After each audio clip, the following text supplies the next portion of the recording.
Back to my channel Bloom and Bond. So आज मेरे पास पोर्टर के थ्रू कस्टमर के कुछ फ्लावर्स आए हैं जो हम ज्वेलरी बनाने में यूज़ करेंगे। और सबसे पहले उसको कैसे ड्राई करते हैं और उससे कैसे डिफरेंट टाइप्स ऑफ ज्वेलरी बनती है वो हम देखेंगे। और मेरे पास कुछ bouquets and different types of flowers आए हैं। उस फ्लावर्स में कुछ ऐसे हैं जो बहुत ही ज़्यादा फ्रेश नहीं है, बट हम उसको अच्छे से कैसे ड्राई करते हैं और कैसे मैं उसको यूज़ करती हूँ ये पूरा आगे हम वीडियो में देखेंगे।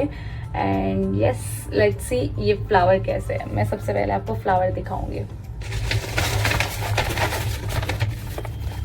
Just look at this. ये बहुत ही ज़्यादा फ्रेश नहीं है बट बहुत ही ज़्यादा ड्राई भी नहीं हुए हैं। ये पूरी तरीके से यूज़ करने में तो आएंगे काम। Just look at this orchids. या दिस इज़ ब्यूटीफुल।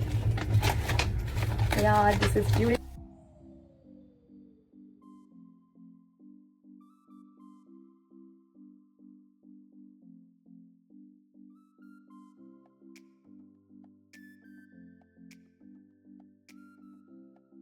सबसे पहले ड्राई करेंगे, सिलिकॉन जेल में ड्राई करेंगे सारे फ्लावर्स को। Yes, so let's see.